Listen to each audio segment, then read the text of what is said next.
আসসালামু আলাইকুম প্রিয় ভাই বোনেরা। আজ আমি এমন এক আলোচনা আপনাদের সামনে দাঁড়িয়ে আছি।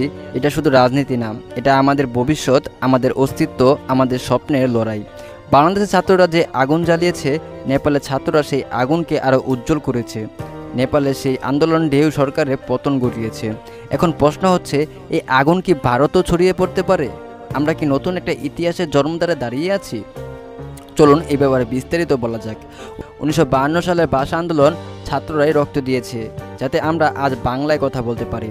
1971 সালে মুক্তিযুদ্ধ তরুণরা প্রাণ দিয়েছে যাতে বাংলাদেশ স্বাধীন হতে পারে। সাম্প্রতিক সড়ক নিরাপত্তা আন্দোলন 2018 সালে কিশোররা পর্যন্ত রাস্তায় নেমে দেখিয়ে দিয়েছিল সত্যের পক্ষে দাঁড়ালে কোনো বয়স লাগে না। কোটা সংস্কার আন্দোলন ছাত্ররা বারবার বলেছে, আমরা ন্যায় চাই, অন্যায় মেনে নেব না। বাংলাদেশের ছাত্ররা ইতিহাসের প্রতিটি অধ্যায়ে প্রমাণ দিয়েছে, যখন তরুণরা জাগে তখন পৃথিবীর কোনো শক্তি তাদের আটকাতে পারে না। সাম্প্রতিক একটি ঘটনা, নেপালে যে আন্দোলন হয়েছে তা বাংলাদেশের ছাত্রদের সাথে একই মিল রয়েছে।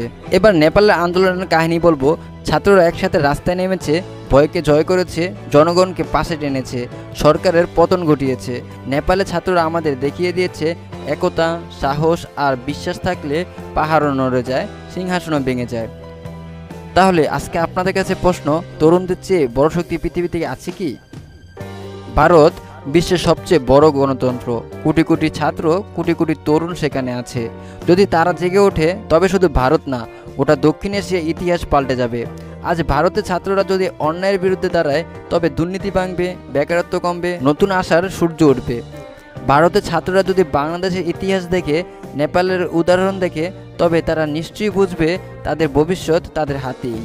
তরুণ মানেই আগুন, ছাত্র মানেই পরিবর্তনের কারিগর। অন্যায় যত বড় হোক না কেন, ছাত্রদের ঐক্যের সামনে সবকিছুই ভেঙে যায়। যেমন Nelson Mandela, Mahatma Gandhi, Bangabandhu Sheikh Mujibur Rahman, Lionel মেসির মতো খেলোয়াড়ও সংগ্রামের মাধ্যমে পৃথিবী জয় করেছে। এই উদাহরণ দিয়ে বোঝাবে যে সংগ্রাম ছাড়া সাফল্য আসে না। তুমি কি ভয় পেয়ে চুপ করে থাকবে?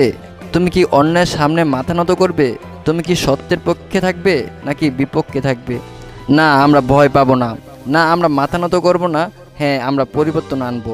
একবার ভাবো, যদি 1 কোটি ছাত্র একসাথে বলে আমরা অন্যায় মেনে নেব না, তাহলে কি কোনো সরকার টিকে থাকতে পারবে? না, পারবে না।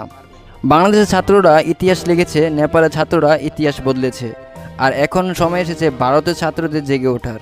ভাই ও বোনেরা, মনে রেখো, আজকের সংগ্রামী আগামী দিনের স্বাধীনতা, আজকের আন্দোলনে আগামী দিনের ন্যায্যতা, আর আজকের তরুণী আগামী দিনের নেতা। তুমি যদি সাহস নিয়ে সত্যের পথে দাঁড়াও, তাহলে কোনো শক্তি তোমাকে থামিয়ে রাখতে পারবে না।